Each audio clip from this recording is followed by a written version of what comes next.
টাকার জন্য ইবাদত। কোরআন পড়ছি কেন? টাকার জন্য। ওয়াজ করছি কেন? টাকার জন্য। শিক্ষকতা করছি কেন? টাকার জন্য। তাহলে এইভাবে আজান দিচ্ছি কেন, মুয়াজ্জিনি করছি কেন? টাকার জন্য। জুমার খুতবা দিচ্ছি কেন? টাকার জন্য। যদি তাই হয় তাহলে আল্লাহর জন্য থাকলো কি? খুব জটিল। তো তাহলে কি শিক্ষকতা ছেড়ে দেব, আজান দেয়া ছেড়ে দেব, খুব জুমার খুতবা ছেড়ে দেব, হেফজখানার টিচারি করব না, মাদ্রাসার মুহাদ্দিসি করব না, করলে যে বেতন পাবো?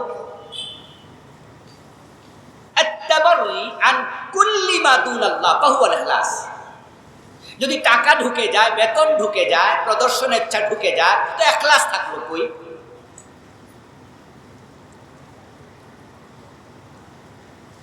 ইমাম আহমদ বলছেন, ইজা আমিলতা আমালান লা তুরিদু বিহি দুনিয়া হাযা হুয়াল ইখলাস। আহমদ ইবনে হাম্বল বলেন, যখন তুমি কোনো আমল করবা তখন দুনিয়া চাইও না, দুনিয়া না চাইয়া শুধু আল্লাহকে চাও, আখিরাত চাও, এটা ইখলাস। তো আমি যে বেতন নিচ্ছি তাহলে ইখলাস কই গেল? কঠিন। উত্তর কি? উত্তর আছে। ইবনুল কাইয়িম রাহিমাহুল্লাহ বলেছেন, হুয়া আল্লা তাতলুবা আলা আমালিকা শাহিদান গায়রাল্লাহ ওয়ালা মুজাজিয়ান সিওয়া। তুমি যখন কোন আমল করবে, কোন ইবাদত করবে, তখন তোমার ইবাদত কেউ দেখলো কি, কেউ শুনলো কি, এই চিন্তাও মাথায় রাখবা না। শুধু একজনে দেখলে চলে, শুধু একজনে শুনলে চলে। তিনি কে? আল্লাহ। তো কে দেখলো এটা আমার মাথায় আসা দরকার নেই, কে শুনলো এটা মাথায় আসা দরকার নাই। ইবনুল কাইয়িম বলে, এইভাবে যদি ইবাদত করতে পারো তাহলে বুঝবে ইবাদত ইখলাস আছে। ওয়ালা মুজাজিয়ান সিওয়া, এবং তোমার এই ইবাদতে কোনো প্রত্যাশা থাকবে না, কোনো জাযা দানকারী কেউ দিবে কিছু এই চিন্তাই থাকবে না। জাযা শুধু একজনে দেবে, তিনি কে? আল্লাহ। এটা ইখলাস। তাহলে সাহাবায়ে কেরাম যখন যুদ্ধের মাঠে যেতেন তখন কি গনিমতের মাল তারা নিতেন না? কথা কি বুঝতেছেন আমার? গনিমতের মাল নিতেন। তো গনিমতের মাল কি দুনিয়ার জিনিস না? ইখলাস নষ্ট হয়ে গেছে, ঠিক না? বরং বদরের যুদ্ধে, তো উহুদের যুদ্ধে নবীজি বলেছিলেন, জাবালে রুমাতে 50 জন সাহাবী আব্দুল্লাহ ইবনে জুবাইর রাদিয়াল্লাহু তাআলার নেতৃত্বে দাঁড় করায় দেন। আব্দুল্লাহ ইবনে জুবাইরের নেতৃত্বে 50 জন সাহাবীকে দাঁড় করিয়ে দিয়ে নবীজি বলছে, এই তোমরা 50 জন জাবালে রুমাতে দাঁড়ায় থাকো, আমার অনুমতি না নিয়ে এখান থেকে নামবে না। কোন কোন ঐতিহাসিক বলেছেন, নবীজি নাকি এমনও বলেছিলেন, যদি আমাদের লাশ পাখিতে ঠোকর মেরে খায় তাও নামবে না, আমি যদি বলি তখন না। তো যুদ্ধ শুরু হয়ে গেল। প্রথম দিকে কাফেররা পরাজিত হল। যখন কাফেররা পালিয়ে গেল তখন আবার মুসলমানরা যারা যুদ্ধের মাঠে ছিলেন সমতল ভূমিতে, তারা কাফেরদের রেখে যাওয়া ঢাল, তলোয়ার, ওট ইত্যাদি যা পাইছে এগুলো সংগ্রহ করতেছে। এগুলো হচ্ছে মালে গনিমা। ওই 50 জন সাহাবী তারা পাহাড়ের উপর দাঁড়ায় দাঁড়ায় দেখতেছে যে ওরা তো মালামাল সব নিয়ে যাচ্ছে। তখনও গনিমত বন্টনের ইসলামী সিস্টেম নাজিল হয় নাই। তো ওই 50 জন সাহাবী ধারণা করছে, এখন তো সবাই যে যা পায় তাই নিয়ে যাবে, তো আমরা 50 জন তো বঞ্চিত হয়ে গেলাম। তাই তারা পাহাড় থেকে নামতে শুরু করলো গনিমতের মালের জন্য। 40 জন নেমে গেল। বাকি থাকলো কয়জন? কি ওয়াজ কি বাড়ি যাবে তো? কয়জন বাকি থাকলো? 50 থেকে 40 নেমে গেল, বাকি থাকলো 10 জন। পাহাড়ের নাম বলছি জাবালে রুমা। উহুদের ময়দানে গেলে দেখবেন এখন একটা ছোট্ট পাহাড় আছে, আমির হামজার কবরের একবারে পাশে। ওই পাহাড়ে দাঁড়ানো 10 জন 40 জন। আব্দুল্লাহ ইবনে জুবাইর বলতেছে, তোমরা কোথায় যাও? রাসূলুল্লাহ নিষেধ করছে। ওই 40 জন জবাব দিচ্ছেন যে, আর মিয়া যুদ্ধ শেষ হয়ে গেছে। বাকি 10 জন থাকলো। খালিদ বিন ওয়ালিদ রাদিয়াল্লাহু তাআলা আনহু তখন তিনি অমুসলিম ছিলেন। মক্কার কাফেরদের পক্ষ হয়ে তিনি মুসলমানদের বিরুদ্ধে যুদ্ধ করতে এসেছিলেন উহুদে। অত্যন্ত বিচক্ষণ মানুষ। একটু দূরে গিয়ে লক্ষ্য করলেন যে এখন মুসলমানরা গনিমতের মাল সংগ্রহে ব্যস্ত, তাই তিনি বললেন যে চলো আমরা পাহাড়ের পিছন দিক দিয়া আস্তে আস্তে লুকাইয়া লুকাইয়া যাইয়া পাহাড়ের উপরে 10 জন আছে, 10 জনকে মাইরা তারপরে আক্রমণ করব। ঠিক তাই হলো, 10 জনকে শহীদ করব।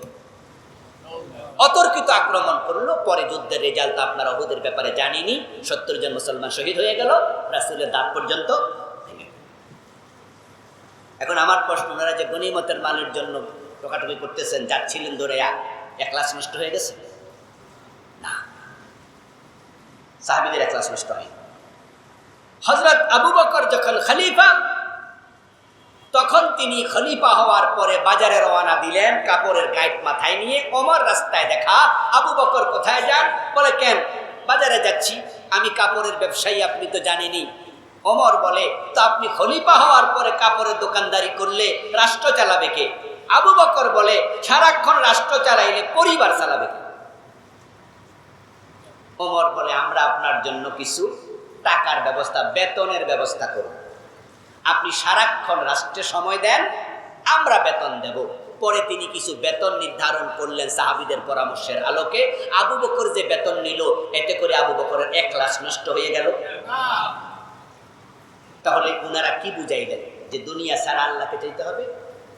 অর্থ হলো গনিমতের জন্য জেহাদ নয়, আল্লাহর জন্য জেহাদ।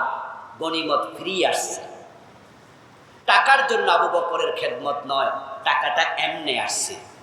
তো আমরা যারা ইবাদত করি, আমরা নামাজ পড়াই, আমরা মাদ্রাসায় পড়াই, আমরা খুতবা দেই, আমরা ওয়াজ করি, আপনারা নামাজ পড়েন আর অন্য অন্য ভালো কাজ করেন, এই সমস্তকে টাকার জন্য নয়, আল্লাহর জন্য হবে।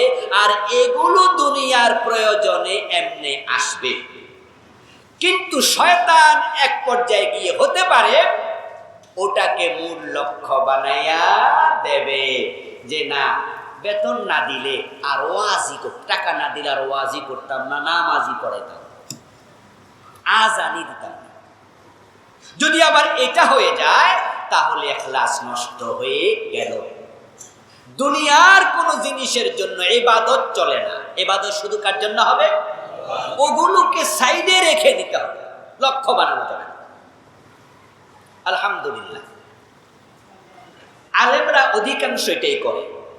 রাস্তার মোড়ে দাঁড়াইয়া আমাকে প্রশ্ন করলেন, হুজুর একটু প্লিজ বলুন, হুজুর আমি তো আজকে মাগরিবের নামাজে ভুলটা করে ফেলছি, আমি কি তখন বলবো যে আমার 50 টাকা দিলে ফতোয়া দেব? না। তাহলে আমি আপনার কাছে 10 মিনিট ওয়াজ করলাম, 10 মিনিট আলোচনা করলাম, আমি তো বলিনি টাকা দেন, কিন্তু সেই আমি মাহফিলে আসলে টাকা নেই, ভেরিয়েশনটা কোথায়? এবার ডাক্তারের কাছে যান, রাস্তার মোড়ে দাঁড়াইয়া জিজ্ঞাসা করলে এমবিবিএস ডাক্তার ওষুধ লিখবে? উনি সাথে সাথে বলবে চেম্বারে এসে। রাস্তার মোড়ে দাঁড়ায় কোন অ্যাডভোকেট বলবেন স্যার একটা মামলার বিষয়ে পরামর্শ, উনি পরামর্শ দেবে রাস্তায় খাড়াইয়া? বলবে চেম্বারে এসে। কিন্তু আমারে জিগাইলি কি আমি কই যে আমার ফতুয়ার আলাদা চেম্বার আছে? হ্যাঁ না, কিন্তু মাদ্রাসায় পড়ায় টাকা কেন নিচ্ছি? কারণ মাদ্রাসা যদি আমি সারাক্ষণ পড়াই, আমার আর কোনো কাজ না থাকে, তাহলে পরিবার তো চলা লাগবে। এই জন্য ওটা উদ্দেশ্য না, কিন্তু এটা আসতে পাশে। হ্যাঁ, যদি কোনো ব্যক্তি আবার টাকাকে লক্ষ্য বানাইয়া দেয়, তাহলে এই ইবাদত আল্লাহ নেবেন না। আল্লাহ শিখিয়েছেন, কুল ইন্না সলাতি ওয়া নুসুকি ওয়া মাহইয়ায়া ওয়া এরপরে ওয়া মামাতি লিল্লাহি রাব্বিল আলামিন। নামাজ, রোজা, হজ, যাকাত, কুরবান সব আল্লাহর জন্য। আমাকে আপনি মাহফিলে দাওয়াত দিলেন, 1 লাখ টাকা হাদিয়া দিলেন, আর বলে দিলেন যে হুজুর আজকে কিন্তু এখানে একটা ছোট্ট মাজার আছে, ওই মাজারে কিছু লোক টাকা পয়সা দেয়, আপনি একটু যদি মাজারের পক্ষে ওয়াজ করেন তাহলে 2 লাখ হাদিয়া দিব। আর আমি বললাম ইনশাআল্লাহ আসি। এবার আমি সেখানে যাই মাজারের পক্ষে ওয়াজ করে দিলাম। এইভাবে বিভিন্ন জায়গায় যেই যেমনে কয় এমনি ওয়াজ করি, উদ্দেশ্য টাকা। টাকা যদি দেয় তাহলে ঢোল তবলার পক্ষে ওয়াজ করে, এমন আলেম আছে। টাকা দিয়ে কিনে নিয়ে টেলিভিশনে রেডিওতে ওয়াজ করায় জন্ম নিয়ন্ত্রণের পক্ষে এমন আলেম আছে। আর আমাকে কোটি টাকা দিল, আমি বলবো তোমার টাকা না, হকের বাহিরে কোনো কথায় মুখ দিয়ে বের করতে পারবা না। তাহলে বোঝা গেল ইখলাস এখনো আছে।